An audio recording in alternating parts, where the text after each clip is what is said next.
In today's class, we'll proceed with our chapter 1. The name of the chapter is Chemical Reaction and Equation. The name of the chapter is Chemical Reaction and Equation. First of all अगर मैं chemical reaction and equation की बात करता हूँ तो 9th class में आपने already क्या पढ़ा था, physical change and chemical change. तो फिजिकल चेंज और केमिकल चेंज की अगर हम बात करते हैं, इसकी बात करते हैं फिजिकल चेंज और केमिकल चेंज की। तो फिजिकल चेंज हमने क्या स्टडी किया था? In physical change no new substance is form, while in chemical change new substance is form. ये ऑलरेडी हम 9th क्लास में समझ चुके हैं और पढ़ चुके हैं। यहाँ तक क्लियर है सारी बात? ठीक है। इसके बाद अगर आप देखो इस चैप्टर में तो देखो आगे आपको क्या बताया जा रहा है। whenever a chemical change occur we can say that a chemical reaction has taken place।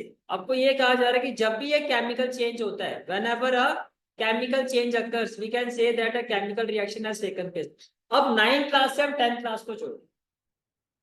Now we are connecting 9th class with the 10th class।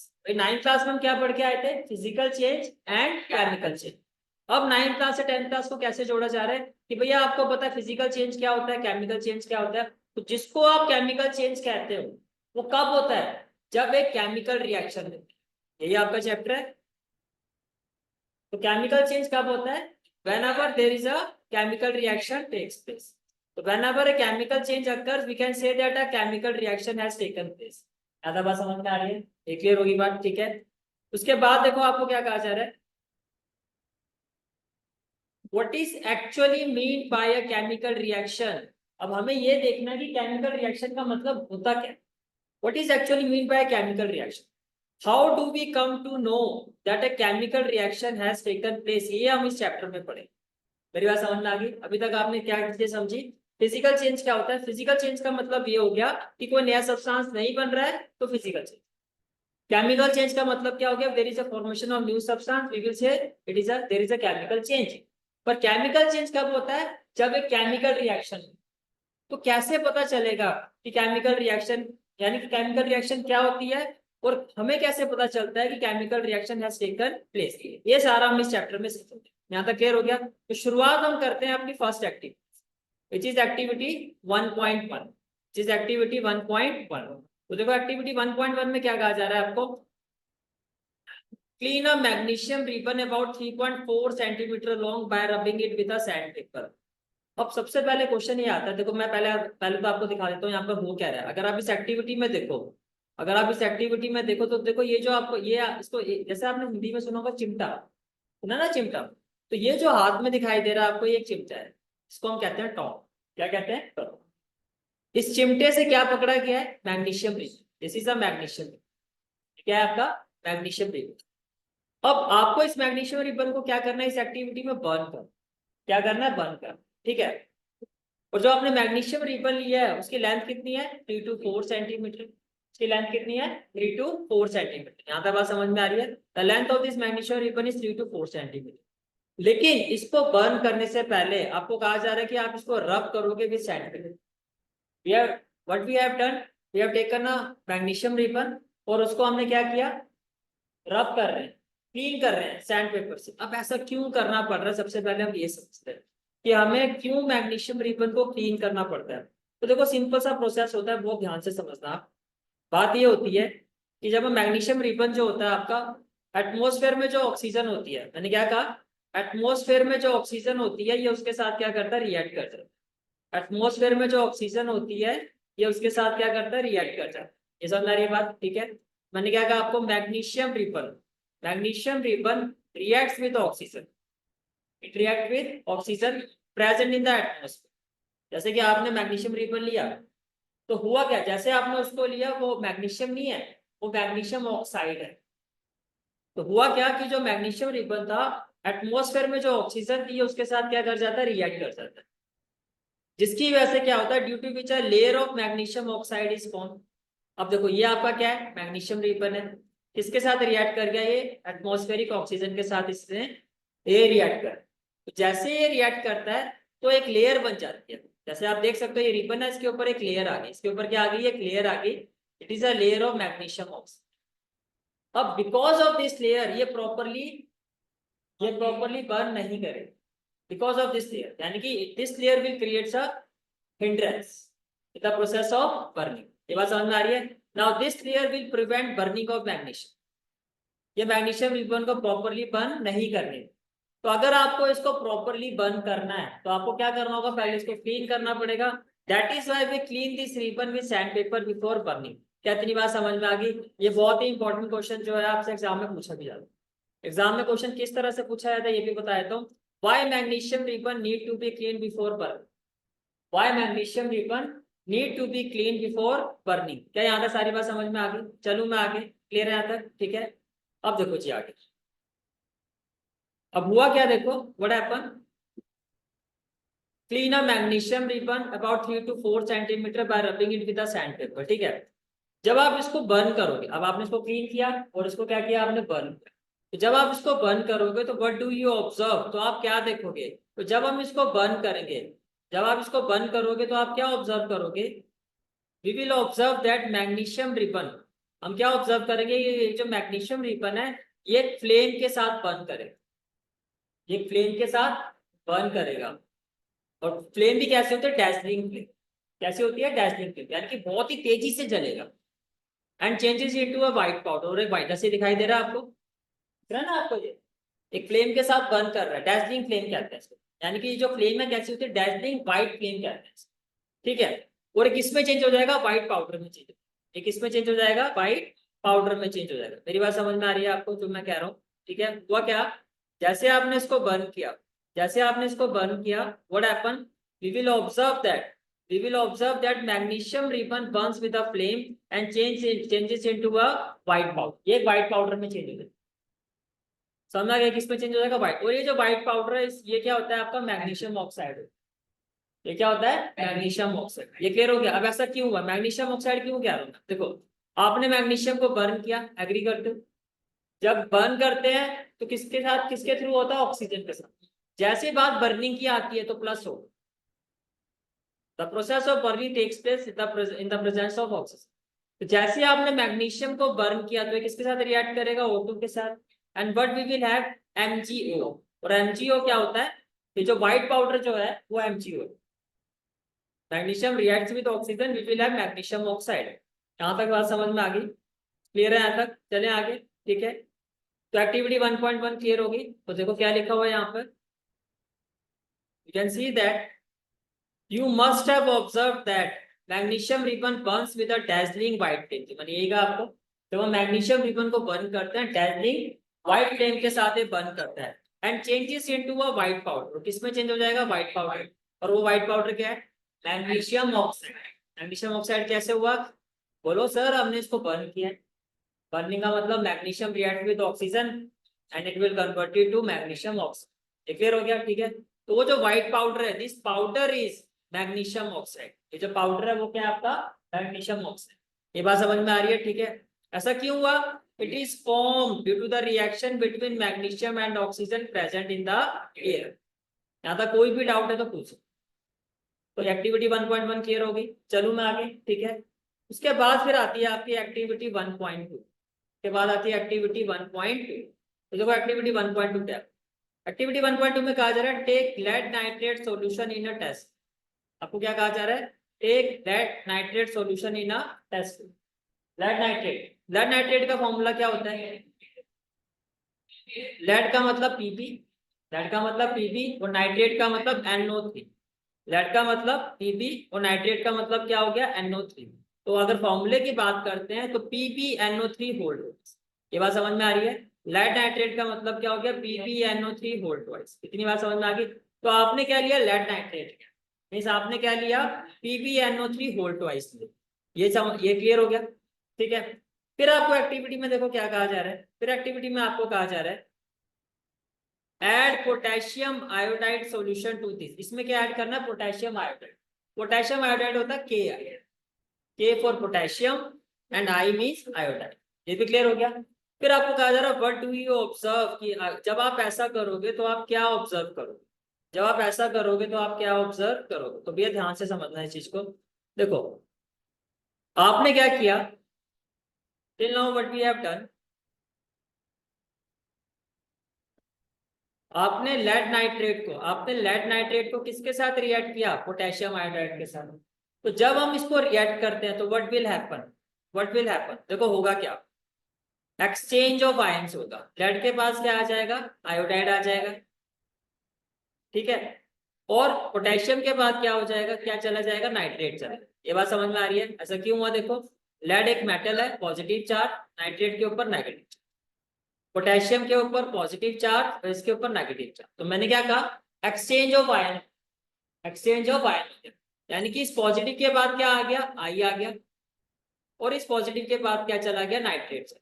अब मेरी बात ध्यान से सुनो, ड्यूरिंग दिस रिएक्शन ये जो PbI2 होता है, ये क्या होता है, एक येलो कलर का प्रेसिपिटेट होता है।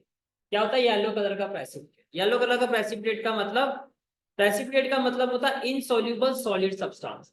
जैसे कि अगर आप इस टेस्ट ट्यूब में देखो तो ये आपको नीचे आपको दिखाई दे रहा होगा, ये जो आपका सॉलिड सब्सटेंस है येलो कलर का जो यहाँ पर इकट्ठा हो गया है, ये प्रेसिपिटेट, ये क्या है, प्रेसिपिटेट है। ये जो आपका यहाँ पे ये जो पोर्शन दिखाई दे रहा है, ये वाला, ये जो पोर्शन है आपका, ये क्या है, ये आपका PbI2 है। This is what, this is PbI2, this is PbI। अब ये है क्या, ये प्रेसिपिटेट, यानी कि सॉलिड सब्सटेंस जो है आपका वो टेस्ट ट्यूब के बॉटम में क्या हो गया, इकट्ठा। यानी कि आपने जब रिएक्ट किया, किसको रिएक्ट किया आपने, एक टेस्ट ट्यूब में क्या लिया आपने, लेड नाइट्रेट लिया, और उसमें क्या ऐड कर दिया, पोटेशियम आयोडाइड।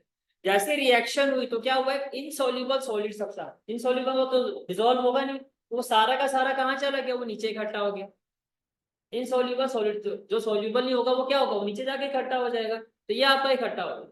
अब ये जो इकट्ठा होगा ये प्रेसिपिटेट है। कौन सा प्रेसिपिटेट है ये आपका, कौन सा है, lead iodide, PbI, lead iodide. समझ में आ गया। पहले ये बताओ प्रेसिपिटेट क्या होता है, insoluble solid substance, insoluble solid. जब आपने रिएक्ट किया तो एक इनसॉल्युबल सॉलिड सब्सटेंस बॉटम में आ गया, और ये क्या था, this is lead iodide, this is lead iodide.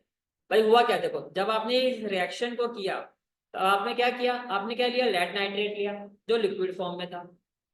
किस फॉर्म में था, लिक्विड। उसमें आपने ऐड क्या किया, पोटेशियम आयोडाइड, ये भी लिक्विड फॉर्म में था। दोनों को आपने क्या कर दिया, मिक्स कर दिया।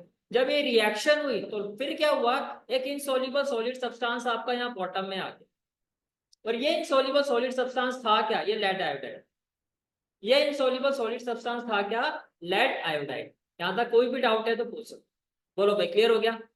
तो एक्टिविटी 1.2 क्लियर, क्लियर हो गया। यहाँ से क्या समझ में आया है, प्रेसिपिटेट क्या होता है, प्रेसिपिटेट क्या होता है, इनसॉल्युबल सॉलिड सब्सटेंस। क्लियर हो गई एक्टिविटी, ठीक है। इसके बाद हम आते हैं एक्टिविटी 1.3, एक्टिविटी 1। अब देखो एक्टिविटी 1.3 क्या है आपकी, टेक अप, आपको क्या कहा जा रहा है, take a few zinc granules, take a few zinc granules in a conical flask, in a conical flask for a test. अब देख सकते हो ये आपकी, ये जो apparatus है ये कॉनिकल फ्लास्क कहते हैं। ये जो आपको apparatus दिखाई दे रहा है, this apparatus is what, conical flask. इसमें आपने क्या लिया है, जिंक ग्रैन्यूल। जिंक ग्रैन्यूल्स का मतलब, ग्रैन्यूल्स का मतलब होता है टुकड़े, ग्रैन्यूल्स का मतलब क्या होता है, टुकड़े। ये आपको जो छोटे छोटे दिखाई दे रहे हैं ये सारे के सारे क्या है, जिंक ग्रैन्यूल्स है। यू कैन सी दैट, क्या लिखा हुआ है, जिंक ग्रैन्यूल, यानी कि आपने जिंक के छोटे छोटे टुकड़े। यहाँ तक बात समझ में आ गई, यहाँ तक क्लियर हो गया, ठीक है। उसके बाद फिर आपको क्या कहा जा रहा है, आपने जिंक ग्रैन्यूल्स ले लिया, ठीक है। Then what happen, add dilute hydrochloric acid और सल्फ्यूरिक एसिड टू दिस। आपको कहा जा रहा है इसमें आपको क्या ऐड करना है, डाइल्यूट सल्फ्यूरिक एसिड, या देखो दो चीजें होती हैं डिटेल में तो हम चैप्टर 2 में पढ़ेंगे, थोड़ा सा मैं बता देता हूँ। एक होता है डाइल्यूट, एक होता है कंसंट्रेट। अब मैं आपको डे टू डे लाइफ का एग्जांपल दे, कई बार आपने देखा होगा घर पे मम्मी को बात करते हो, स्पेशली मम्मी को, कहते हैं दूध वाला ना दूध अच्छा नहीं दे रहा, दूध में पानी मिला के दो।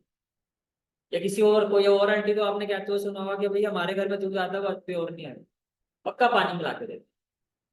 तो क्या वो प्योर है या कि इम्प्योर है, इम्प्योर, उसमें मिलावट नहीं जाए, उसमें पानी मिलाया जाए। तो समझ लो कि वो जो पानी वाला दूध है वो डाइल्यूट, उतना स्ट्रॉन्ग नहीं है। तो स्ट्रॉन्ग क्या होता है, कंसंट्रेटेड, यानी कि जैसे जैसे पानी का कंटेंट बढ़ता जाता है वो डाइल्यूटेड होता है। बात समझ में आ रही है। आपने जो यहाँ पे सल्फ्यूरिक एसिड लिया, स्पेसिफिकली आपको कहा जा रहा है वो कैसा है, डाइल्यूट सल्फ्यूरिक एसिड। कैसा है आपका, डाइल्यूट सल्फ्यूरिक एसिड। क्या तेरी बात समझ में आ रही है, क्लियर है यहाँ तक, ठीक है। अब देखो अगर आप इस पॉइंट को समझो तो इसमें क्या बताया गया आपको, आपने क्या लिया है, zinc plus dilute sulphuric acid, dilute sulphuric acid. तो सल्फ्यूरिक एसिड का फॉर्मूला क्या होता है H2SO। आपने जिंक को किससे रिएक्ट किया H2SO। अब देखो होगा क्या, zinc being more react, zinc ज्यादा रिएक्टिव होता है तो ये क्या करेगा, सल्फेट को डिस्प्लेस कर देगा।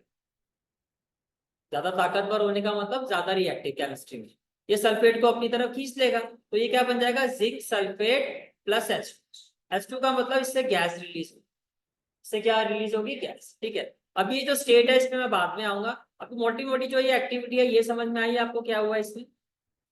ठीक है, फिर से देखो इस एक्टिविटी में क्या कहा जा रहा है आपको। First of all take a few zinc granules in a conical flask और अ टेस्ट, ये बात समझ में आ गई। ठीक है, then add dilute hydrochloric acid और सल्फ्यूरिक एसिड, तो हमने क्या ऐड कर दिया, सल्फ्यूरिक एसिड। ठीक है, फिर आपको कहा जाए टच द कॉनिकल फ्लास्क और test tube, is there any change in this temperature. तो देखो होगा क्या, होगा क्या, जब आप इसको टच करोगे, जब आप इसको टच करोगे तो ये गर्म, जब आप इसको टच करोगे तो ये क्या होगी, गर्म होगी। इतनी बात समझ में आ रही है आपको, क्लियर है यहाँ तक। ठीक है, तो ये क्या होगी, गर्म होगी, ये क्लियर होगी बात। ठीक है, तो इसका मतलब इसका टेम्परेचर चेंज हो गया। At the same time can I say that इस रिएक्शन से गैस भी रिलीज हो रही है। कौन सी गैस रिलीज हो रही है, H2 गैस। इस रिएक्शन से कौन सी गैस रिलीज हो रही है, H2 गैस। तो आपने दो एक्टिविटी देख ली अब तक, तीन एक्टिविटी देख ली। एक एक्टिविटी में क्या हुआ, मैग्नीशियम रिबन जो था वो किसमें चेंज हो गया था, पाउडर में। मैग्नीशियम रिबन में कह सकता हूँ सॉलिड स्टेट में था, है ना। अच्छा, और उसमें क्या होता, उसमें दूसरी एक्टिविटी में क्या हुआ, प्रेसिपिटेट की फॉर्मेशन में, इसकी फॉर्मेशन में प्रेसिपिटेट की। तीसरी एक्टिविटी में आपने देखा H2 गैस रिलीज हो रही है या टेम्परेचर चेंज हो रहा है। यहाँ तक बात समझ में आ गई। ठीक है, अभी तक आपने जो दो तीन एक्टिविटी अभी तक आपने देखी है, on the basis of these three activity, on the basis of these three activity, can I say that we can say that any of the following observation help us to determine whether a chemical reaction has taken place। आपको ये कहा जा रहा है कि chemical reaction हुई है या नहीं हुई है, उसका कैरेक्टरिस्टिक्स क्या होता है। First of all change in state, activity 1.2, change in state का मतलब फॉर्मेशन ऑफ प्रेसिपिटेट। क्यों मैंने ऐसा कहा, भाई आपने क्या लिया था एक्टिविटी 1.2 में, लेड नाइट्रेट किस स्टेट में था, लिक्विड। कहा लिक्विड स्टेट में, उसमें क्या ऐड किया था आपने, पोटेशियम आयोडाइड, किस स्टेट में था, लिक्विड। लेकिन जो प्रेसिपिटेट था वो क्या था, सॉलिड, स्टेट चेंज होगी। तो चेंज इन स्टेट का मतलब आप सब हम यहाँ पे बात कर रहे हैं formation of precipitate, formation of precipitate का मतलब स्टेट चेंज, समझ में आ गया। इसके अलावा चेंज इन कलर अगर होता है तो भी हम क्या कहते हैं, chemical reaction has taken place. इसके अलावा इवोल्यूशन ऑफ गैस, जैसे कि आप देख सकते हो यहाँ पर कौन सी गैस प्रोड्यूस हुई है, chemical reaction has taken place. Change in temperature, तो मैंने अभी आपको बताया कि यहाँ पर इस फ्लास्क को जब आप टच करोगे ये गर्म हो रहा है, इसका मतलब there is a change in temperature. हाँ जी, कलर चेंज मास, यहाँ तो सारी बात क्लियर होगी। ठीक है, सॉर्ट ऑफ आप समझो जैसे मैग्नीशियम रिबन जो सिल्वर ग्रे, ऐसे समझो आप उसको। और जब वो पाउडर फॉर्म में आ गया तो क्या हो गया, व्हाइट, कलर चेंज हो गया आपका, समझ में आ गया। ठीक है, इसके बाद नेक्स्ट कंसेप्ट आता है आपका, that is chemical equation, that is chemical equation. अब मेरी बात ध्यान से समझो, केमिकल इक्वेशन को रिप्रेजेंट करने के ब्रॉडली थ्री मेथड्स, कितने होते हैं, थ्री। जैसे कि फर्स्ट मेथड, आप एक स्टेटमेंट से बता दो क्या हो, जैसे मैंने कहा when a magnesium ribbon is burned in oxygen, भैया जलेगा तो कैसे जलेगा, ऑक्सीजन के साथ जलेगा। तो क्या होता है, it gets converted to magnesium oxide. इतनी बात समझ पा रहे हो। तो भैया ये जो है आपका ये फर्स्ट वे और रिप्रेजेंटिंग केमिकली, यानी कि क्या है, जो बात हुई है उसको एक स्टेटमेंट में लिखो। This is the first way और रिप्रेजेंटिंग केमिकल इक्वेशन, ये बात समझ में आ रही है। ठीक है, सेकंड वे, सेकंड वे क्या होता है जिसको हम बोलते हैं वर्ड इक्वेशन। सेकंड वे क्या होता है, that is word equation. Word equation में क्या है कि आपने क्या कहा, मैग्नीशियम, क्या कहा आपने, मैग्नीशियम इसके साथ रिएक्ट कर रहा है ऑक्सीजन के साथ, यही कह रहे हो। बस जो चीज आप ये कह रहे हो स्टेटमेंट की जगह वर्ड्स में लिख दिया, इसको बोलता है वर्ड इक्वेशन। तो सेकंड वे क्या होता है, वर्ड इक्वेशन। क्या कहा आपने, magnesium plus oxygen to give magnesium oxide, तो टू गिव मैग्नीशियम ऑक्साइड। जो लेफ्ट वाला पार्ट है इसको हम बोलते हैं रिएक्टेंट, जो राइट वाला पार्ट है इसको हम बोलते हैं प्रोडक्ट। यहाँ तक बात समझ में आ रही है, कोई डाउट तो नहीं है, यहाँ तक क्लियर हो गया सब कुछ। ठीक है, जैसे कि आप यहाँ भी देख सकते हो क्या लिखा हुआ है, magnesium and oxygen are the reactant, तो ये वाला पोर्शन क्या है आपका, ये रिएक्टेंट है, ये क्या है आपका रिएक्टेंट है, ठीक है। The new substance is magnesium oxide, और ये जो बना आपका ये क्या है, मैग्नीशियम ऑक्साइड जो है न्यू सब्सटेंस, इसको हम क्या कहते हैं, इसको हम कहते हैं प्रोडक्ट। यहाँ तक क्लियर हो गया। तो कितने वे समझ में आ गए आपको केमिकल इक्वेशन अभी तक, दो, पहला स्टेटमेंट, दूसरा वर्ड इक्वेशन। चलूं मैं आगे, क्लियर है यहाँ तक, ठीक है। अब हम आते हैं थर्ड वे और representing chemical equation. Third way क्या होता है, ये समझो। देखो, chemical equation can be made more concise and useful if we use chemical formula instead of words। कहा जा रहा है वर्ड की जगह आप उनके सिंबल, यानी कि जैसे मैग्नीशियम का सिंबल क्या होगा, Mg, ऑक्सीजन गैसियस फॉर्म में क्या होगा, O2। तो और ज्यादा कंसाइज, कंसाइज का मतलब और ज्यादा छोटा होता है, और ज्यादा क्या हो जाता है, छोटा हो जाता है। जैसे कि आप यहाँ पे देखो, आपने क्या किया, मैग्नीशियम Mg, इसका सिंबल लिखा, plus O2 and it gives Mg। तो समझ में आ गया थ्री वेज क्या क्या होते हैं, फर्स्ट स्टेटमेंट, दूसरा वर्ड इक्वेशन, तीसरा रिप्रेजेंटिंग इन अ सिंबॉलिक फॉर्म। ये क्लियर हो गया, ठीक है, ओके। अब आप ये देखो, क्या ये इक्वेशन बैलेंस है।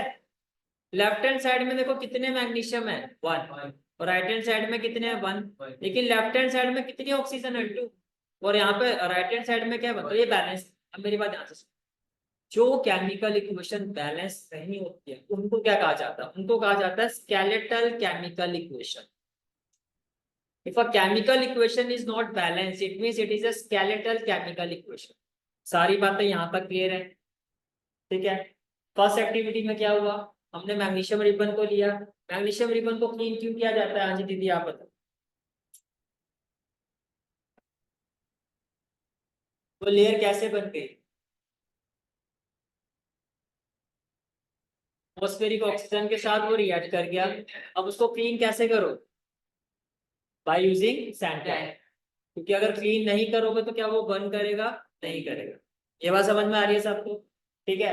जब आपने उसको बर्न किया तो कैसी फ्लेम प्रोड्यूस हुई, डैजलिंग व्हाइट फ्लेम। डैजलिंग का मतलब बहुत तेजी से चलता है वो, और वो किस में कन्वर्ट हो गया, पाउडर, इसमें कन्वर्ट हो गया पाउडर। एक्टिविटी 1.2 क्या हुआ उसमें, हमने क्या लिया, लेड नाइट्रेट। किस फॉर्म में होता है वो, लिक्विड। एक टेस्ट ट्यूब लिया, उसमें lead nitrate solution liquid form में था। उसमें क्या ऐड किया हमने, पोटेशियम आयोडाइड। दोनों को ऐड किया तो क्या हुआ, एक इनसॉल्युबल सॉल्यूट सब्सटेंस, इनसॉल्युबल था तो बॉटम में कलेक्ट, वो क्या था, वो प्रेसिपिटेट। इसका मतलब क्या हो गया, स्टेट चेंज हो गया, लिक्विड से सॉलिड, प्रेसिपिटेट। समझ में आ गया। एक्टिविटी 1.3 क्या हुआ, हमने कॉनिकल फ्लास्क लिया, उसमें जिंक ग्रैन्यूल्स को लिया, उसमें हमने H2SO को डाइल्यूट को ऐड किया।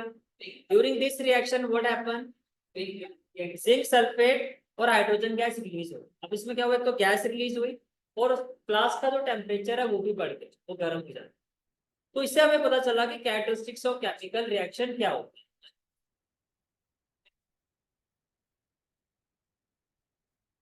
है। जब गैस रिलीज होगी तो देयर इज अ,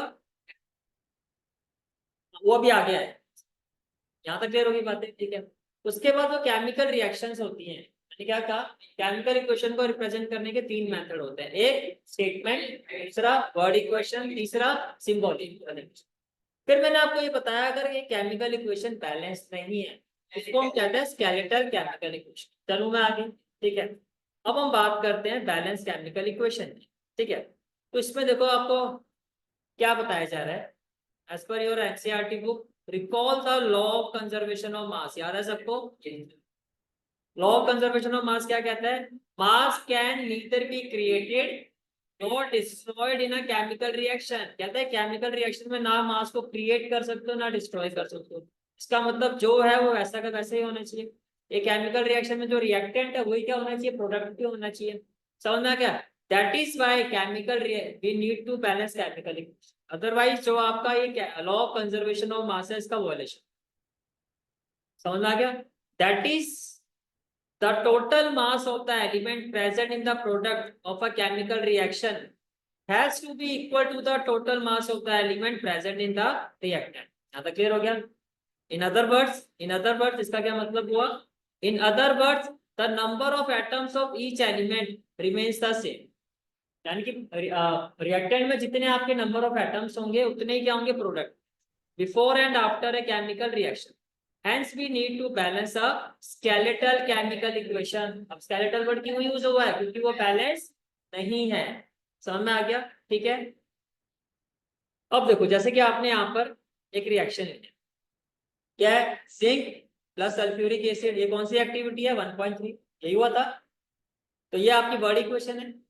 जिंक का सिंबल क्या हो गया? Zn, सल्फ्यूरिक एसिड हो गया H2SO4। ये समझ पा रहे हो? तो हुआ क्या था? जिंक ने क्या किया था? इस सल्फेट को डिस्प्लेस कर दिया था। सल्फेट का मतलब होता है SO4। सल्फेट का मतलब क्या होता है? SO4। तो क्या बन गया? जिंक सल्फेट, यानी कि ZnSO4। इसने इसको डिस्प्लेस कर दिया और एक गैस रिलीज हो गई H, और एक गैस रिलीज हो गई H2। यहाँ तक बात समझ में आ रही है? ठीक है। अब हमें ये चेक करना है कि क्या ये इक्वेशन बैलेंस है या नहीं। Now what we need to check whether this equation has been balance or. तो देखो, बैलेंसिंग को किस तरह से चेक किया जाता है? जब आप बैलेंसिंग चेक करोगे तो ये आपकी इक्वेशन है, राइट?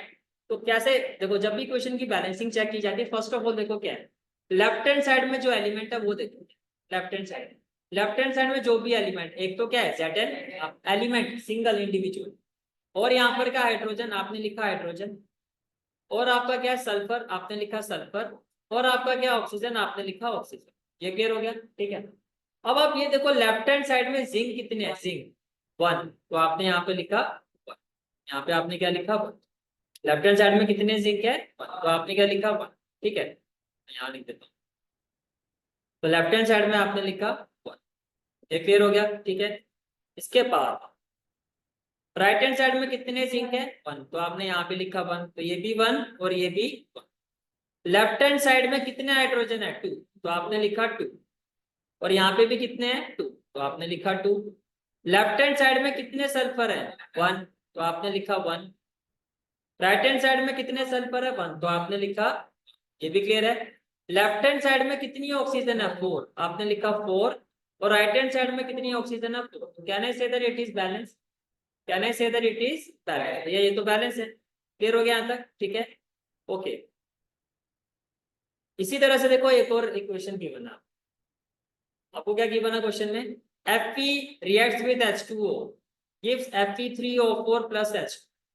पहले मुझे बताओ, ये आपके हिसाब से कैसी केमिकल इक्वेशन? इस केमिकल इक्वेशन को आप क्या कहो?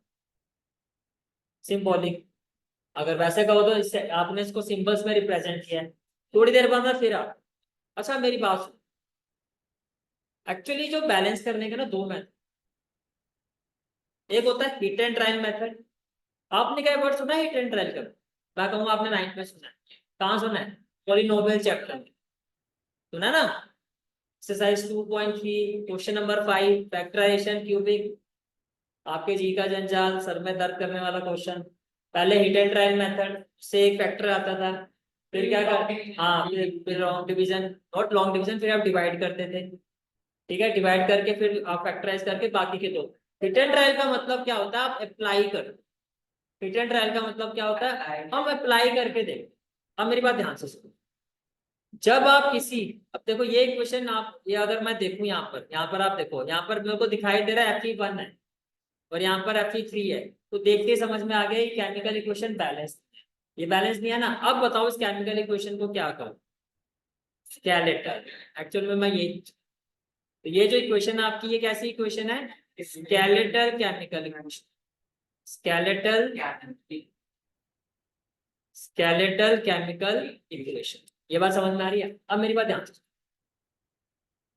मैं अलजेब्रिक मेथड पे तो नहीं जाऊंगा, वो आपकी क्लास के सिलेबस का पार्ट भी नहीं है। And you need to be very good in mathematics. अगर आपको अलजेब्रिक मेथड से बैलेंसिंग करनी है तो आपको बहुत अच्छी आपकी मैथमेटिक्स होनी चाहिए। पर आपके सिलेबस में जो लेवल रहता है वो, उसमें hit and trial method best है। अब हिट एंड ट्रायल मेथड में देखो कैसे बेस्ट पॉसिबल वे में अप्लाई करें। ये अगर आप चाहे आप रिएक्टेंट में जाओ या प्रोडक्ट में जाओ, सबसे ज्यादा टिपिकल कंपाउंड कौन सा दिखाई दे?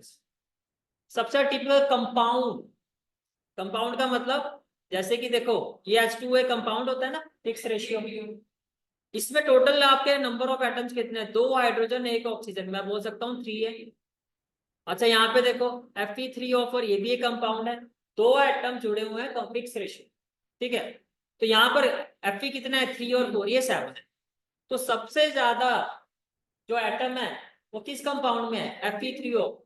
तो सबसे पहले आप उसी पर फोकस करें। समझ में आ गया? जो सबसे ज्यादा नंबर ऑफ एटम्स वाला कंपाउंड होगा आप पहले उस पर ध्यान। ठीक है, तो जैसे मैंने इसको देखा मुझे यहाँ पर दिखाई दे रहा है क्या, 3 आयरन। कितने आयरन दिखाई दे रहे हैं, 3। तो आपने देखा आयरन 3 है, यानी कि जो आपका सबसे ज्यादा एटम वाला कंपाउंड है आप इसको बैलेंस करोगे बाकी से। समझ में आ रहा है नीचे कैसे करना है? तो यहाँ पे मुझे 3 दिखाई दे रहा है, तो मैंने यहाँ पे भी क्या किया, 3 कर दिया। समझ पा रहे हो इस बात को? क्लियर हो गया यहाँ तक? यहाँ पे भी मैंने क्या कर दिया, 3 कर दिया। ये क्लियर हो गया यहाँ तक? ठीक है, मैं आपको क्या कह रहा हूँ देखो, ये आपका है। तो मैंने कहा सबसे पहले जो आपका फोकस रहेगा वो किस पर रहेगा, सबसे ज्यादा फोकस उस पर करना है जो कंपाउंड सबसे बड़ा है, उसको बैलेंस कर। तो मुझे दिखाई दे रहा है सबसे बड़ा कंपाउंड जो है वो ये, इस पर Fe कितना है, 3। तो यहाँ पर मुझे 3 दिखाई दिया, मैंने इसको 3 कर दिया। इसको क्या कर दिया, 3। अब देखो यहाँ पर ऑक्सीजन कितना है, 4। यहाँ पे 4 दिखाई दे रहा है। अब 4 करने के लिए मुझे समझ में आ रहा है भैया यहाँ पे 2 लगा दे, तो बैलेंस नहीं होगा ना। मुझे तो क्या करना है, 4। मुझे क्या करना, 4। तो मुझे यहाँ पे क्या लगाना होगा, 4। मैंने यहाँ पे लगा दिया। अब बैलेंस हो रहा, इस कंपाउंड में जितने आइटम थे वो बैलेंस हो गए, हो गए बैलेंस। जैसे अब आपने यहाँ पे 4 लगाया तो आप देखो 4 2 जा क्या हो गया, 8। अब यहाँ पे 2 है तो यहाँ पे भी क्या आएगा, 4। इस तरह से balance. Hit and trial method समझ में आ रहा है क्या किया जाता है? ठीक है, हम ये देखते हैं कि सबसे ज्यादा एटम वाला कंपाउंड कौन सा है, उसके एटम्स को फिर हम पहले सबसे पहले बैलेंस करते हैं। शुरुआत ऐसे करो, अपने आप आपकी इक्वेशन क्या हो जाएगी, बैलेंस। यहाँ तक बात समझ में आ रही है? चलो मैं आगे, क्लियर है यहाँ तक? ठीक है, ठीक है। तो अब देखो जैसे कि यहाँ पर भी आपको क्या कहा जा रहा है, to balance a chemical equation first draw boxes around each formula. सभी फॉर्मूले में बॉक्सेस बना, ये अपने प्रेजेंटेशन बता रहे हैं। ठीक है, ये सब आपको करने की जरूरत नहीं है, जितना मैंने आपको बताया उतनी बात समझो। ठीक है, do not change anything inside the boxes while balancing the equation. लेकिन एक बार देखो उसको क्या कहा जा रहा है। ठीक है, फिर उसके बाद देखो क्या कहा जा रहा है आपको, it is often convenient to start balancing with a compound that contain the maximum number of atoms। ये वो मेथड है जो मैं आपको समझा रहा है। कन्वीनियंट क्या रहता है कि आप उस कंपाउंड से स्टार्ट करो जिसमें सबसे ज्यादा एटम्स है। जैसे कि यहाँ पर किसमें थे, Fe3O। बात समझ में आ रही है? समझ पा रहे हो चीज को? ठीक है, अब ये रिएक्टेड से भी हो सकता है कंपाउंड, और ये प्रोडक्ट से भी हो सकता है। समझ में आ गया? In that compound select the element. जैसे कि यहाँ पर एलिमेंट क्या थे, Fe और ऑक्सीजन। एलिमेंट समझते हो ना क्या होता है, इंडिविजुअल, Fe और oxygen. Select the element which has maximum number of atoms. तो यही तो हमने किया है। अगर आप यहाँ पे देखो तो हमने यही किया है कि हमने ये देखा कि भैया पहले तो हमने वो कंपाउंड सेलेक्ट किया, पहले तो हमने क्या किया, उस कंपाउंड को सिलेक्ट किया। फिर इसमें जो एलिमेंट थे वो क्या क्या था, Fe और ऑक्सीजन। Fe और ऑक्सीजन, ये बात समझ में आ रही है आपको? ठीक है, फिर आपको क्या कहा जा रहा है, using this criteria we select Fe3O4 and the element oxygen in it। ठीक है, there are 4 oxygen atoms on the right hand side and only 1 on the left hand। अब देखो एग्जैक्टली अब इसमें क्या बताया गया, इसमें बताया गया कि भैया वो कंपाउंड सेलेक्ट करो जो सबसे ज्यादा एटम वाला। इतनी बात समझ पा रहे हो? तो यहाँ पर क्या था, वो Fe3O। इसमें 2 एलिमेंट है मानते हो, एक Fe, इसमें नंबर ऑफ एटम्स कितने हैं, 3। एक ऑक्सीजन, इसमें नंबर ऑफ एटम क्या, 4। इसमें आपको और एक स्टेप बताया जा रहा है कि इन दोनों में से भी देखो सबसे ज्यादा एटम किसके हैं, ऑक्सीजन के। तो वहां से शुरुआत कर, और एक स्टेप आपको बताएं। समझ में आ रहा है क्या? सबसे पहले तो हम वो कंपाउंड देखेंगे जिसमें सबसे ज्यादा एटम है, चाहे वो रिएक्टेंट में हो चाहे वो प्रोडक्ट। फिर क्या करना, उसमें हम एलिमेंट देखेंगे कौन कौन से हैं और कौन सा सबसे ज्यादा नंबर ऑफ एटम्स वाला एलिमेंट। जैसे यहाँ पर क्या था, वो ऑक्सीजन। ऑक्सीजन से स्टार्ट कर दो। चलो ऑक्सीजन वाले मेथड से स्टार्ट करते हैं। ऑक्सीजन कितनी है जी, 4। अगर ये 4 है तो आप मानते हो मुझे यहाँ पे 4 लगाना चाहिए। जैसे मैंने यहाँ पे 4 लगाया तो आप मानते हो 4 2 जा क्या हो गया, 8। तो मुझे यहाँ पे 4 लगाना चाहिए। जैसे यहाँ 4 हो गया, अब देखो, अब यहाँ पे मैंने देखा यहाँ पे आयरन कितना है, 3। तो मैंने यहाँ पर 3 हो गया बैलेंस। समझ में आया? Hit and trial method clear हो गया? चलूँ मैं आगे? ठीक है, तो आपकी जो बैलेंस इक्वेशन होगी वो आपकी कुछ इस तरह से बनी, ये बनी है ना हमारी equation, 3Fe + 4H2 gives Fe3O4 + 4H2। और इस मेथड को क्या कहा जाता है जी? Hit and trial method. इस मेथड को क्या कहा जाता है? Hit and trial. समझ पा रहे हो इस चीज को? चलूं मैं आगे, ठीक है, आगे आते हैं। नेक्स्ट कंसेप्ट आता है आपका writing symbols of physical state. Writing symbols of physical state. पहले मैं आपको फिजिकल स्टेट, मैंने आपको कहा था मैं लेटर ऑन बताऊंगा, मैं फिजिकल स्टेट पर लेके चलता हूँ आपको। देखो जी, नॉर्मली तो फिजिकल स्टेट आपको तीन तो पता है, सॉलिड, लिक्विड और गैस। इसमें एक बड़ी इंपॉर्टेंट एक एडिशन होता है, वो होता है एक्वस। एक्वस का मतलब होता है जो वाटर सोल्यूट। एक्वस का सोल्यूट मतलब क्या होता है? वाटर सोल्यूट, जो पानी में घुला हुआ है। अगर मैं हिंदी में, एक्वस का मतलब क्या हो गया? जो वाटर सोल्यूट, जो पानी में क्या है आपका? घुला हुआ है। ये क्लियर हो गया? तो देखो क्या लिखा हुआ है, the gaseous, liquid, aqueous and solid state of reactant and product are represented by the notation. देखो जब गैसियस स्टेट की बात आएगी तो कैसे रिप्रेजेंट करोगे? स्मॉल जी। लिक्विड स्टेट वाले को स्मॉल एल, जो पानी में डिसॉल्व, वाटर डिसॉल्विंग है उसको ए क्यू एक्वस, और सॉलिड स्टेट को स्मॉल एस। इतनी बात समझ पा रहे हो? Respectively, respectively. The word aqueous को हम लिखते हैं A Q, is written if the reactant और product is present as a solution in water, यानी कि पानी में घुला हुआ, सॉल्यूशन इन वाटर। समझ में आ रहा है? ठीक है, जैसे कि आपको एग्जांपल के तौर पे देखो, अब ये जो आयरन है आपका, वो किस आयरन, हम सबको पता क्या होता है? सॉलिड होता है। इस रिएक्शन में जब आयरन वाटर के साथ रिएक्ट करता है तो ये वाटर जो होता है वो वेपर की गैसियस फॉर्म। किस फॉर्म में होता है? अगर गैसियस फॉर्म में तो स्मॉल जी लिखोगे, ठीक है।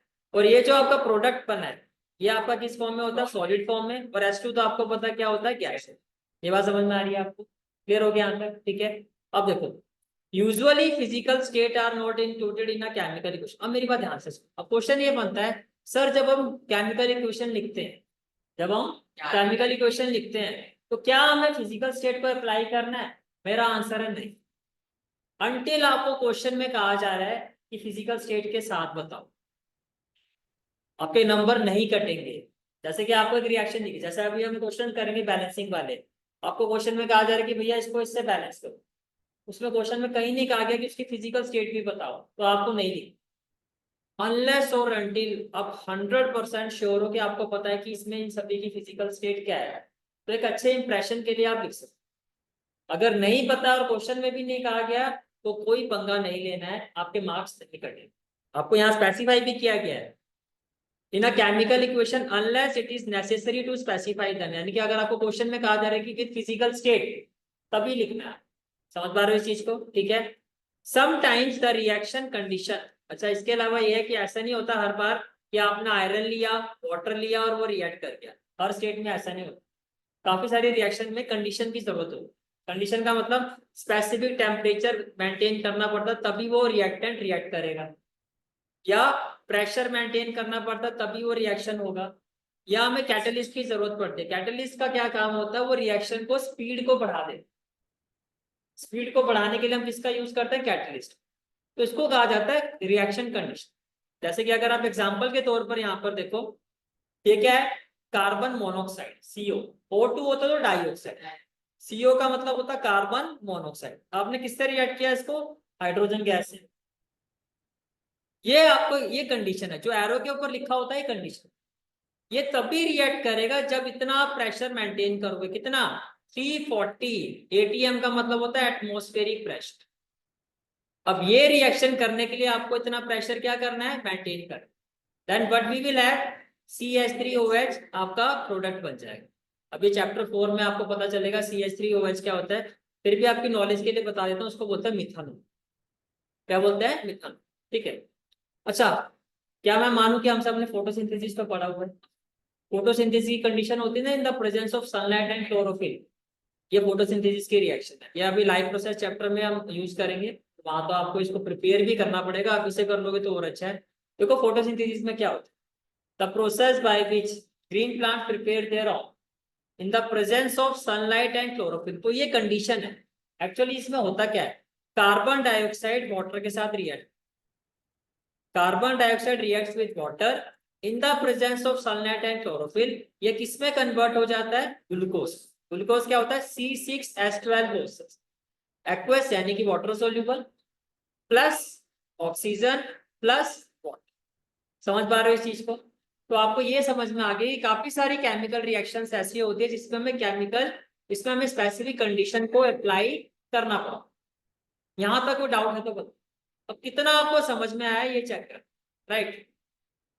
तो अब हम आते हैं अपने टेक्स्ट क्वेश्चन आंसर। पहला क्वेश्चन है आपका, just raise your hand. Why should a magnesium ribbon be clean before burning in air?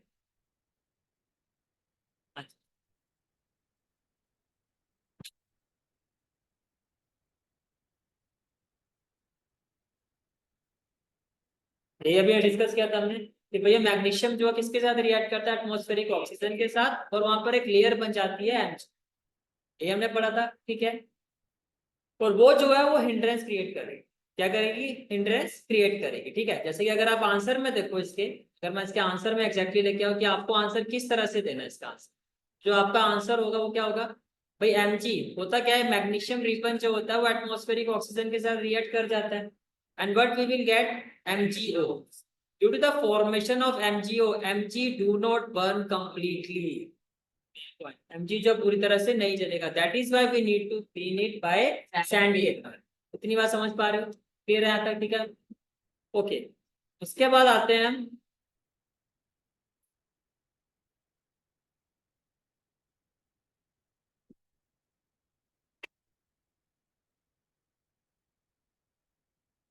Right a balance equation for each of the following chemical reaction. ये आपका फर्स्ट वन, राइट, ये आपका first.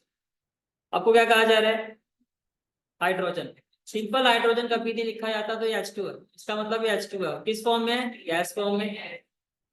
Plus chlorine, chlorine क्या हो गया? Cl2, तो ये भी गैसियस फॉर्म में, but we will get HCl, hydrogen chloride. अब क्या ये बैलेंस है? सबसे ज्यादा कंपाउंड वाला तो यही है। अब इस पे अगर मैं नंबर ऑफ एटम्स को देखूं तो यहाँ पर तो भैया 1 है, यहाँ पर क्या हाइड्रोजन 1, और यहाँ पर क्या 2, तो इसी को बैलेंस करूंगा तो यहाँ पे मैंने लगा दिया 2। यहाँ पर क्या है 2, तो यहाँ पर भी 2 है। Now it is balance, now it is balance. ये बात समझ पा रहे हो? ठीक है। इसके बाद नेक्स्ट है, नेक्स्ट है आपका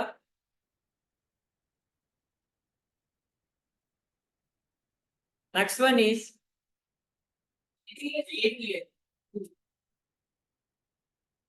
बैरियम क्लोराइड। बैरियम क्लोराइड होता है Ba।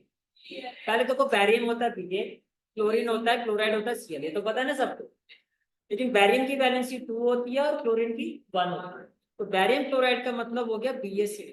ये क्या हो गया? BaCl। क्लोरीन, देखिए chloride chlorine both are same. Chlorine का एटॉमिक नंबर 17 होता है और वैलेंसी 1 होती है, 287।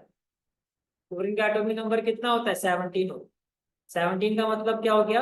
287। तो वैलेंसी कितनी हो गई? समझ पा रहे हो? एल्यूमिनियम सल्फेट, एल्यूमिनियम हो गया आपका Al2SO4 होल 3, बिकॉज एल्यूमिनियम की वैलेंसी 3, सल्फेट का मैंने कहा था SO4 होता है, इसकी वैलेंसी होती है 2। Gives barium sulphate. अब दोनों दोनों की वैलेंसी 2, तो BaSO4, एल्यूमिनियम क्लोराइड तो AlCl, राइट। सबसे ज्यादा एटम्स वाला कंपाउंड मुझे ये दिखाई दे, मानते हो? ठीक है। अब इसमें देखो एल्यूमिनियम कितने हैं आपके? 2, और यहाँ पे 1 है, तो मैंने यहाँ पे 2 लगा दिया। मैंने यहाँ पे क्या लगा दिया? 2। ये समझ पा रहे हो? ठीक है। यहाँ पर दिखाई दे रहा है 3, तो मैंने यहाँ पर 3 लगा दिया। क्या लगा दिया? 3। जैसे 3 लगाया, ये कितना हो गया? ये 3 हो गया, मैंने यहाँ पर भी 3 लगा दिया। जैसे आपने यहाँ 3 लगाया, 3 2 जा 6, और यहाँ पे देखो 2 3 जा 6, हो गया बैलेंस। समझ में आया? तो आपको एक रिएक्शन में, एक इक्वेशन में वो कंपाउंड लेना है जिसमें सबसे ज्यादा एटम है, उसके अकॉर्डिंगली फिर आपने बैलेंसिंग को स्टार्ट।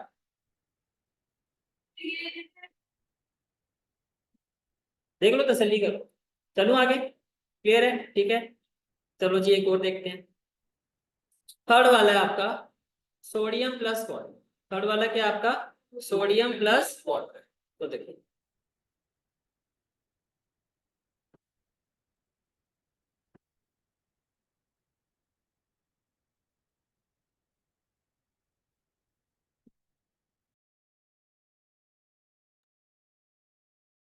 तो देखो जी क्या है नेक्स्ट आपका? सोडियम। नेक्स्ट क्या है आपका? सोडियम। तो सोडियम तो हो गया Na, मैं राइट। वाटर क्या हो गया? H2O। ये सोडियम हाइड्रोक्साइड, तो NaOH। प्लस हाइड्रोजन H2, ये आपकी गैस, ये आपकी क्या है, गैस। ठीक है, अब देखो ये देखो NaOH वाले को देखो, यहाँ पे सोडियम कितना है 1, कितना है 1, यहाँ पर ऑक्सीजन कितना है 1, यहाँ पे भी 1 है, यहाँ पे भी 1 है, लेकिन यहाँ पे हाइड्रोजन देखो 1 और 2 3 है। अब मैंने कहा हीट एंड ट्रायल मैथ, तो मैंने यहाँ पर क्या किया 2 लगा दिया, 2 लगा के देखा, नहीं होगा तो फिर मैं 3 पे जाऊंगा, 4 पे जाऊंगा, पहले मैंने 2 लगा के देखा। जैसे मैंने यहाँ पे 2 लगाया, कितना हाइड्रोजन हो गया 4, कितने हो गए 4, फिर मैंने यहाँ पे भी 2 लगा दिया। अब हाइड्रोजन 2 और 2 कितने हो गए 4, सोडियम कितना हो गया 2, तो ये हो गया 2, ऑक्सीजन कितना हो गया 2, तो ये भी 2, ये बैलेंस। समझ पा रहे हो कैसे प्रोसेस करना है? चलें आगे, ठीक है, हो जाएंगे इस तरह के क्वेश्चन। ठीक है, चलो जी, अब हम आते हैं नेक्स्ट पार्ट पे, that is type of chemical reaction. Type of chemical reaction, तो देखो आपको क्या कहा जा रहा है, आपको ये कहा जा रहा है actually chemical reaction involve the breaking and making of, कहता है कोई भी केमिकल रिएक्शन होती है उसमें बॉन्ड ब्रेक करते हैं और बॉन्ड बनते हैं। जैसे एग्जांपल के तौर पर मैं आपको दिखाता हूँ, आप इस रिएक्शन को आप इस रिएक्शन को देखो, यहाँ पर ये क्या है CaO, मानते हो, प्लस क्या है आपका H2O, और बन क्या गया CaOH, मतलब कैल्शियम हाइड्रोक्साइड। अब ध्यान से देखो, ये यहां से ब्रेक होगा तभी तो ये कुछ इस तरह से बन पाएगा, क्योंकि कैल्शियम के साथ तो ऑक्सीजन जुड़ा हुआ, तो पहले बॉन्ड ब्रेक हुआ फिर बॉन्ड बना। तो यही केमिकल रिएक्शन में होता है। क्या इस बात को समझ पा रहे हो केमिकल रिएक्शन में क्या होता है? तो देखो क्या कहा जा रहा है आपको, फिर से आओ इस स्टेटमेंट पर। आपको कहा जा रहा है actually chemical reactions involve the breaking, पहले ब्रेक हुआ, and making of bond. Bond क्या होता है, ये आगे थर्ड और फोर्थ चैप्टर में आप डिटेल में पढ़ोगे, आयोनिक बॉन्ड, कोवलेंट बॉन्ड। ठीक है, between atoms to produce new substance, ये समझ में आ गया? ठीक है, अब आते हैं हम नेक्स्ट एक्टिविटी। देखो टाइप्स ऑफ केमिकल रिएक्शन में फर्स्ट रिएक्शन आती है आपकी combination reaction. First reaction is combination reaction. अब इसको समझते हैं, इसके लिए आपको एक एक्टिविटी 1.4 की बता, आपको कहा जा रहा है take a small amount of calcium oxide और क्विकलैम। क्विकलैम का मतलब होता है CaO, कैल्शियम ऑक्साइड जो है आपका, ये तो केमिकल फॉर्मूला हो गया, और कॉमन नेम क्या होता है इसका, क्विकलैम। समझ आ गया? आपने ये देखो, ये कैल्शियम ऑक्साइड दिखाई दे रहा है, आपने इसको बीकर में ले, आपने इसको क्या ले लिया, बीकर में ले, स्लोली आपने इसे वाटर ऐड कर दिया। क्या ऐड कर दिया, वाटर। जैसे आपने वाटर ऐड किया तो देखो यहाँ से ना ये वेपर्स बनना शुरू हो गए। क्या बनना शुरू हो गए, वेपर। ऊपर ऊपर जो दिखाई दे रहे बुलबुले से, ये क्या है, वेपर्स। ये क्या है, सारे वेपर्स, यानी कि पानी में वो रिएक्ट होना शुरू हो गया। ठीक है, तो do you feel any change in temperature? तो आप जब इसको करोगे रिएक्टिविटी को, तो आप क्या देखोगे कि कैल्शियम ऑक्साइड ना विग्रसली, यानी कि बहुत तेजी से वाटर के साथ रिएक्ट करेगा। Calcium oxide react vigorously with water to produce slake lime. अब स्लेक लाइम क्या होता है, कैल्शियम हाइड्रोक्साइड, यानी कि क्या कहा जा रहा है, calcium oxide when reacts with water it react vigorously.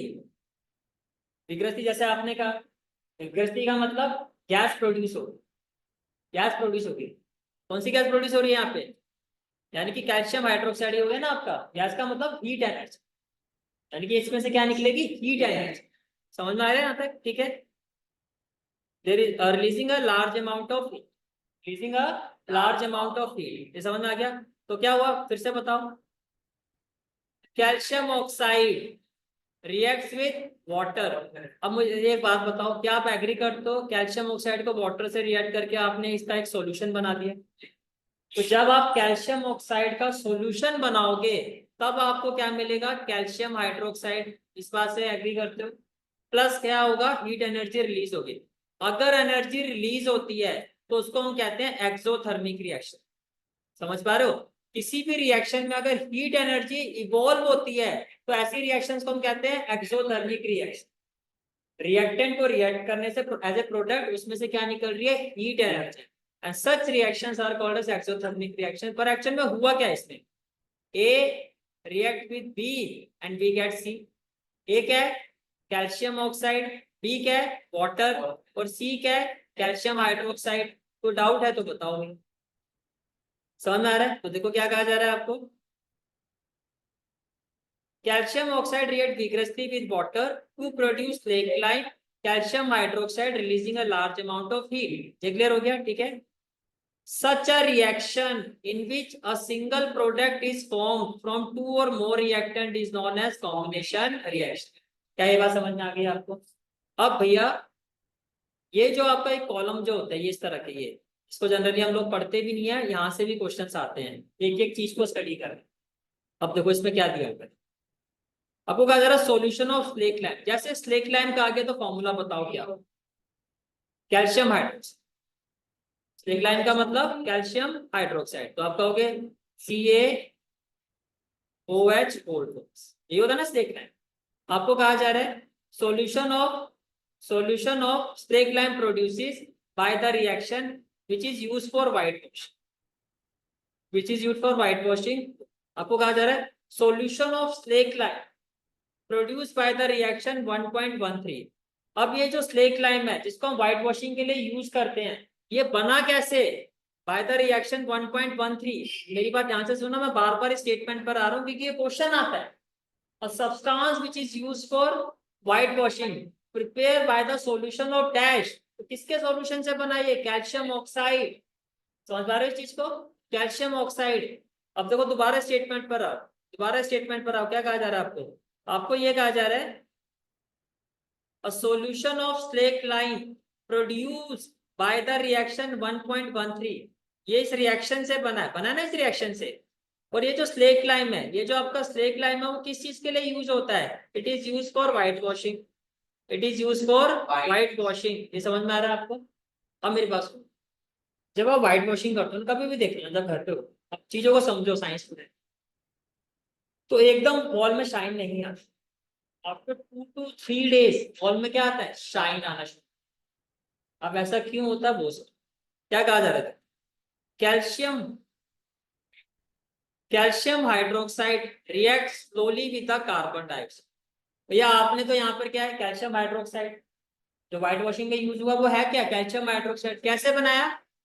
By the solution of calcium oxide. ये बात समझ में आ रही है? ठीक है। ये जो होता है आपका, अब देखो यहाँ पे कार्बन डाइऑक्साइड है ना, हम लोग जो गैस एक्सेल कर रहे हैं वो क्या है? Carbon dioxide. ये जो आपका कैल्शियम हाइड्रोक्साइड है ये कार्बन डाइऑक्साइड के साथ रिएक्ट करता है। समझ में आ रहा है?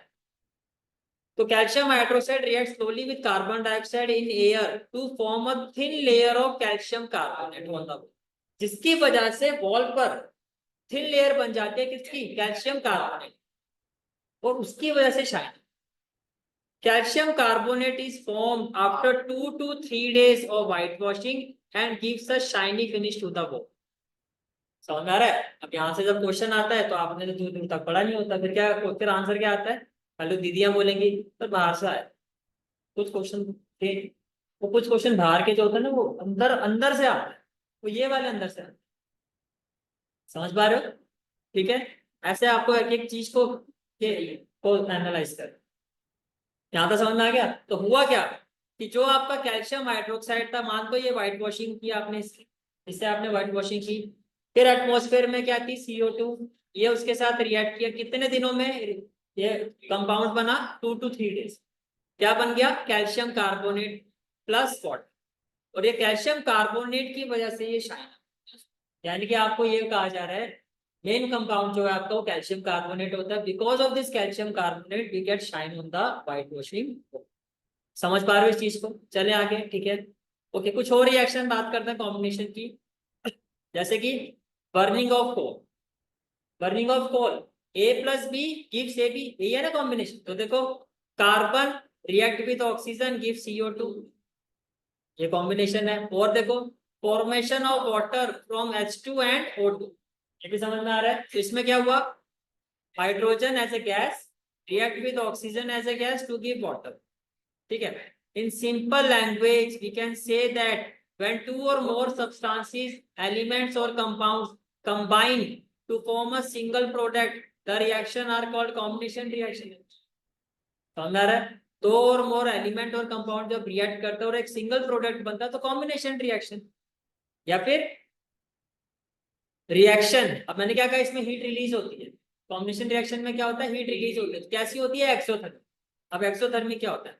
Reaction in which heat is release along with the formation of product are called exothermic chemical reaction. जैसे कि एग्जांपल के तौर पे ये वाली रिएक्शन, ये सम में नहीं, समझ आ रही मेरी बात।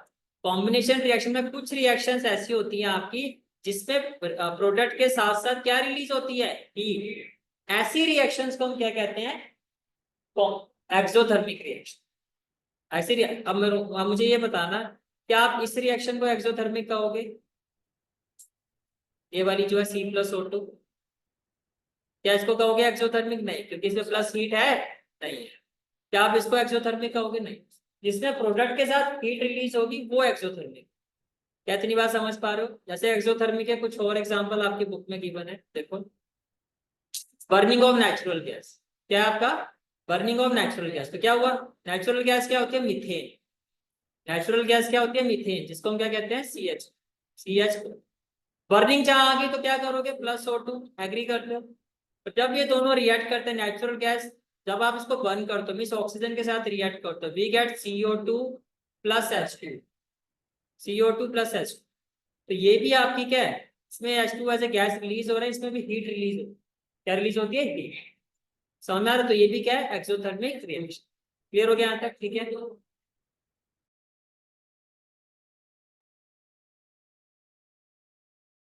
अब देखो, क्या आपको पता है रेस्पिरेशन क्या होता है?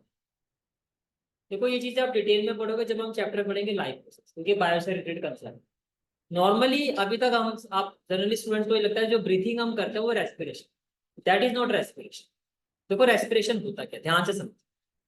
मैं रेस्पिरेशन की बात क्यों कर रहा हूँ, क्योंकि रेस्पिरेशन भी एक एक्सोथर्मिक प्रोसेस। एक्सोथर्मिक का मतलब फिर वहां से भी एनर्जी रिलीज होती है, तभी तो एक्सोथर्मिक कहा जा रहा है। कैसे? देखो समझो, we all know that we need energy to stay life, मानते हो? ठीक है। We get this energy from the food we eat. अब थोड़ा सा मैं यहीं पर आता हूँ, थोड़ा सा मैं यहीं, जो हम खाना खाते हैं वो हमारी बॉडी में ग्लूकोज की फॉर्म में जाता है। किस फॉर्म में जाता है? ग्लूकोज। ग्लूकोज का फॉर्मूला होता है C6H12। बात समझते हो? ठीक है। फूड जो हमारी बॉडी में जाता है वो किसके थ्रू जाता है? ब्लड के थ्रू। और ब्लड में क्या होता है? ऑक्सीजन भी होती है। ब्लड में क्या होती है? ऑक्सीजन। तो ये जो ग्लूकोज होता है, यानी कि जो फूड होता है आपका, ये ऑक्सीजन से रिएक्ट, जैसे कि आप यहाँ देखो, जैसे कि आप यहाँ इस चीज को देखो, मैंने क्या कहा? ये क्या है आपका? ग्लूकोज, यानी कि ये आपका फूड है। एक्वस का मतलब समझ गए ना, वाटर सोल्यूबल। और हमारी बॉडी में क्या होती है? ऑक्सीजन भी होती है। ऑक्सीजन को क्या करते हैं? हम इनहेल करते हैं तो ऑक्सीजन भी होती है, ठीक है। ये ऑक्सीजन इस फूड के साथ रिएक्ट करते, then what we will have? Carbon dioxide plus water, और सबसे important part energy. Energy release हो रही है, we get energy, and this energy, because of this energy we can say that respiration is an exothermic. समझ पा रहे हो? तो देखो क्या लिखा हुआ है, एक बार फिर से आते हैं इस पर। During respiration, during respiration, during respiration food is broken down into simpler substance. ये बात समझ पा रहे हो? ठीक है। For example, rice, potato and bread contain carbohydrates, and these carbohydrates are broken down to form glucose। तो फाइनली फूड किस में कन्वर्ट हो गया? ग्लूकोज। किस में कन्वर्ट हो गया? ग्लूकोज में। This glucose combine with oxygen in the cell of our body and provide energy। बस जैसे आपने देखा एनर्जी है, special name of this reaction is respiration, और that is why we say that respiration is an exothermic. समझ में आ गया यहाँ तक? ठीक है। इसके अलावा और क्या होता है देखो, डिकम्पोजिशन ऑफ वेजिटेबल मैटर। भाई जो भी आपका वेजिटेबल वेस्ट होता है, आपने छोटी क्लासेस में पढ़ा होगा, कंपोस्ट पढ़ा है? यानी कि वो क्या होता है? डिकम्पोज का मतलब ब्रेक होता है, टूट जाता है। वो भी क्या होता है? Example of an exothermic reaction है। भैया ये सारी चीजें आपको ट्रू फॉल्स में या असर्शन एंड रीजनिंग में पूछी जाती है कि अगर वेजिटेबल मैटर का डिकम्पोजिशन हो रहा है कंपोस्ट में तो वो कैसा प्रोसेस है, तो आप क्या कहोगे? एक्सोथर्मिक। ये इसमें भी क्या होता है? Energy release. समझ में आ रहा है? ठीक है। इसके अलावा आपको याद होगा हमने अभी एक्टिविटी 1.1 की थी, इसमें क्या हुआ था? मैग्नीशियम रिएक्ट्स विद ऑक्सीजन तो gives magnesium oxide plus heat. Heat हुई थी ना जनरेट, तो हीट का मतलब ये भी क्या? एक्सोथर्मिक। तो ये रिएक्शन भी एक्सोथर्मिक। तो समझ में आ गया कॉम्बिनेशन। कॉम्बिनेशन से क्या समझ में आया? एक्सो। चलू मैं आगे, ठीक है। फिर हम आगे आते हैं, नेक्स्ट आता है आपका डिकम्पोजिशन रिएक्शन। डिकम्पोज का मतलब होता है तोड़ना। क्या होता है? तोड़। अगर मैं इसको कॉम्बिनेशन से समझू तो कॉम्बिनेशन में क्या था? जोड़ना। आपने ए और बी को जोड़ के क्या बनाया? ए बी बनाया था ना। इसमें उल्टा होता है, आप ए बी को तोड़ दोगे और वो क्या बन जाएगा A+B। क्या समझ पा रहे हो इस चीज को? अब इसको इस एक्टिविटी से समझते हैं। आपको क्या कहा जा रहा है, टेक 2 ग्राम, आपको कहा जा रहा है take 2 gram ferrous sulphate crystal in a dry boiling tube. पहले तो एक चीज बता देता हूँ, ये अभी आप चैप्टर 2 में भी पढ़ोगे, जहां एक क्रिस्टल वर्ड आ जाए ना तो समझ लेना कि जिसकी भी बात हो रही है उसके साथ क्या है, वाटर मॉलिक्यूल। क्रिस्टल का मतलब क्या होता है, water of crystallisation. Crystal word का मतलब क्या है, जो भी वो कंपाउंड है उसके साथ क्या है, वाटर मॉलिक्यूल। पहले इतनी बात समझ पा रहे हो? अच्छा, दूसरी बात ये समझो कि ये जो आपका फेरस सल्फेट क्रिस्टल होता है, इसका कलर कैसा होता है, ग्रीन। ये बात भी समझ पा रहे हो? आपने कितना लिया, 2 ग्राम लिया, ठीक है। Note the colour of the ferrous sulphate, जो मैंने आपको बता दिया कैसा होता है, ग्रीन, ठीक है। उसके बाद आपको क्या कहा जा रहा है, उसके बाद आपको कहा जा रहा है heat the boiling tube over the flame of the burner और spirit lamp as shown in the figure. तो जैसे कि आप यहाँ देख पा रहे हो, आप इसको यहाँ पर हीट करो, करो ना, बर्नर के ऊपर हीट करो। समझ पा रहे हो इस चीज को, ठीक है। अब आपको कहा जा रहा है observe the colour of the crystal after heating. Observe the colour of the, जब आप इसको हीट करोगे, जब आप इसको हीट करोगे, थोड़ा सा अगर आप ध्यान से देखो तो ये आपका जो कलर है, ये जो आपका ग्रीन कलर है, ये किस में कन्वर्ट हो जाएगा, ये आपका व्हाइट में कन्वर्ट हो जाएगा। यानी ये क्रिस्टल का जो कलर ग्रीन था वो कैसा हो जाएगा, व्हाइट।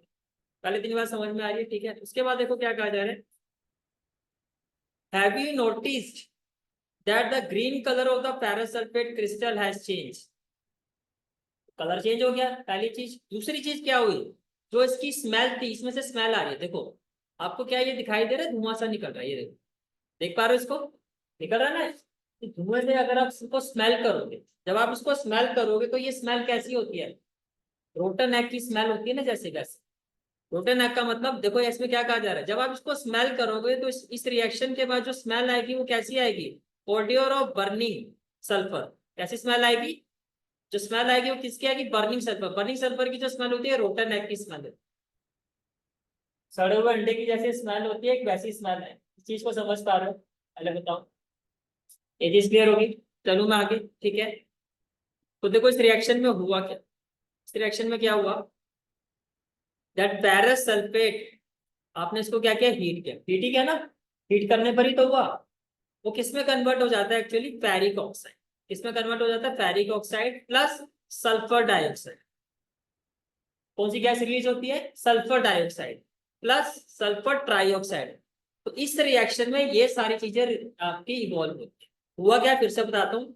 आपने एक फेरस सल्फेट क्रिस्टल, क्या लिया, फेरस सल्फेट क्रिस्टल।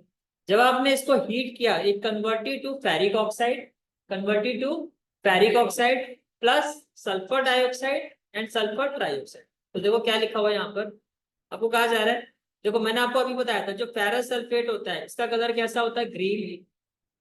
बन क्या गया, फेरिक ऑक्साइड। फेरिक ऑक्साइड का कलर क्या होता है, व्हाइट। तो कलर चेंज हुआ पहली बार, गैस रिलीज हुई दूसरी बार।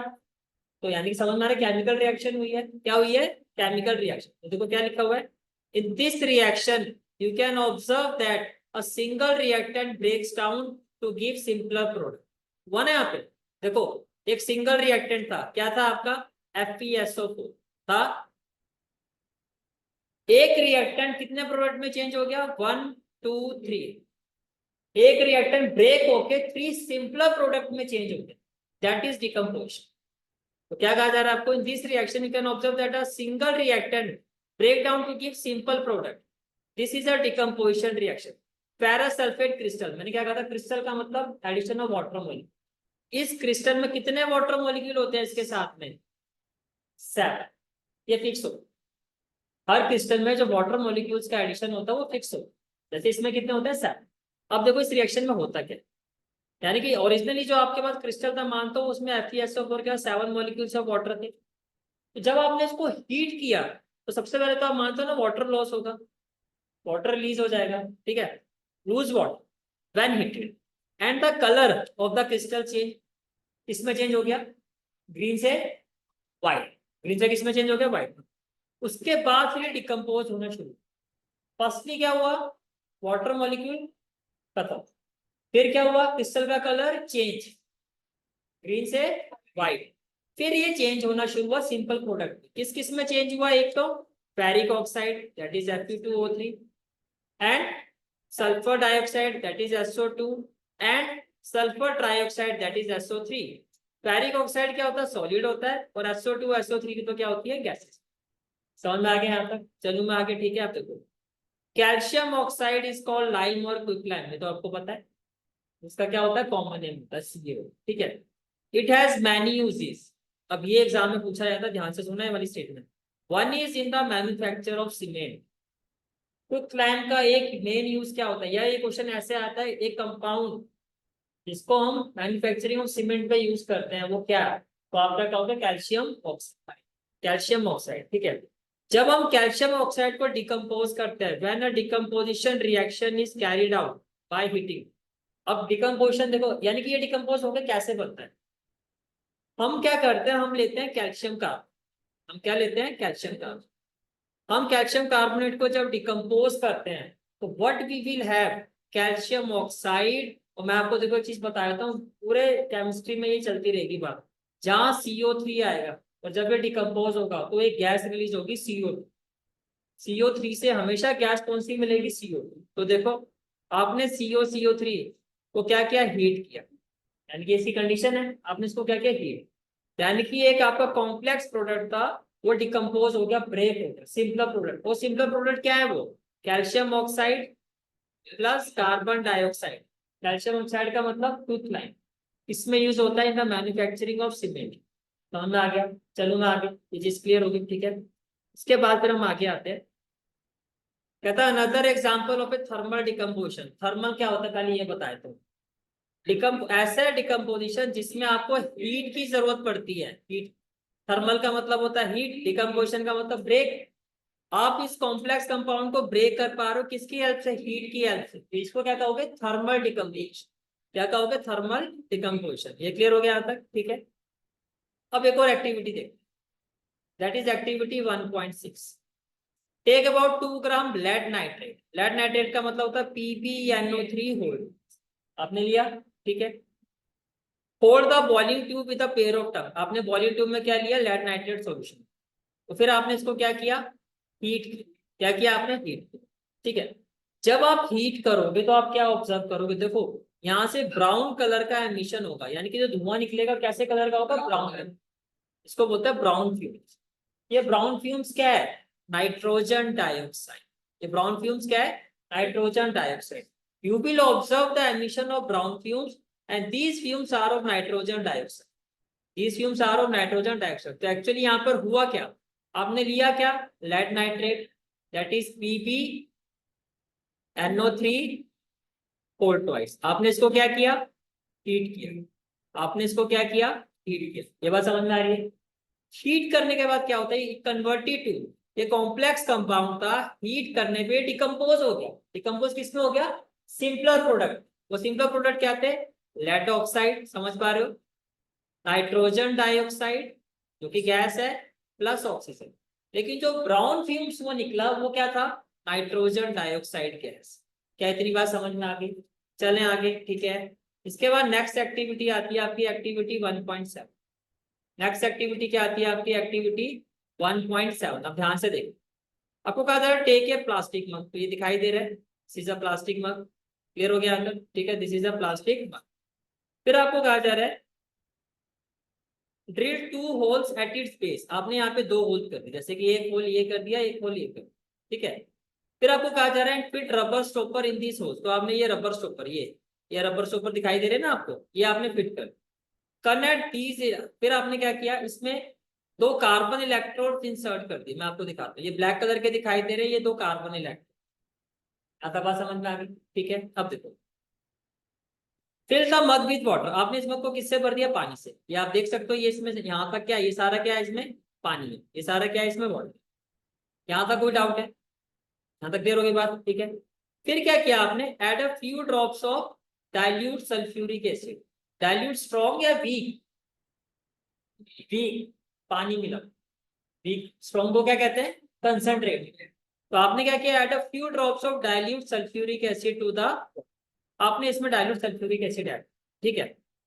Take 2 test tube filled with water and invert them over the 2 carbon electrodes।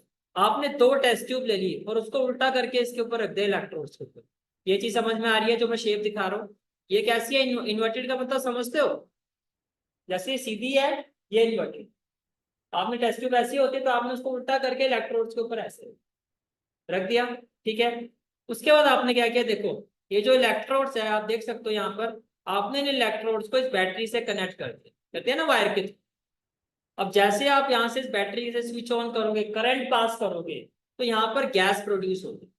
क्या प्रोड्यूस होगी? गैस प्रोड्यूस होगी। पहले इतनी बात बताओ, समझ में आ रहा है? यहाँ पे क्या प्रोड्यूस होगी? गैस प्रोड्यूस होगी। अब देखो, क्या आपको ये गैप दिखाई दे रहा है? जैसे मैं कह रहा हूँ ए, अब बताओ ए वाला गैप ज्यादा है या बी वाला गैप ज्यादा है? ये बी वाला। एक्चुअल में ये जो गैप होता है ये दूसरे से डबल हो, और गैप जो है वो क्या शो कर रहा है कि वहां पे गैस है। बी टेस्ट ट्यूब में आप देखो जो गैस की क्वांटिटी फॉर्म हुई है वो ए से क्या है? डबल। ऐसा क्यों हुआ? इसमें क्या लिया था आपने? ये वाटर का फॉर्मूला क्या होता है? H2O। H2O में हाइड्रोजन कितना होता है? 2। ऑक्सीजन कितना होता है? 2। तो ये जो डबल अमाउंट में गैस दिखाई दे रही है ये एक्चुअली क्या है? Hydrogen gas. समझ में आ रहा है? ये एग्जाम में क्वेश्चन आ कि भैया जब हम वाटर का, आपने वाटर को क्या कर दिया? ब्रेक कर दिया ना। आपने इस एक्सपेरिमेंट में क्या किया? एक्चुअली वाटर को क्या किया? डिकम्पोज कर दिया। वाटर को क्या कर दिया? डिकम्पोज। आपने क्या किया? जो आपका वाटर था H2O, उसको आपने H2 gas plus O2 gas में ब्रेक कर दिया, यानी कि ये कंपाउंड को आपने ब्रेक कर दिया। अच्छा, ये ब्रेक कैसे हुआ? इसके लिए आपने किसका यूज किया? इलेक्ट्रिसिटी का। इलेक्ट्रिक करंट पास होने से उसमें गैस की फॉर्मेशन होगी, यानी कि वाटर आपका क्या हो गया? ब्रेक हो गया। इस डिकम्पोजिशन को कहते हैं इलेक्ट्रोलिटिक डिकम्पोजिशन। इससे पहले वाला क्या था? थर्मल। जब हीट से डिकम्पोज करते हैं तो क्या होता है? थर्मल। और जब उसमें करते हैं तो क्या होता है आपका?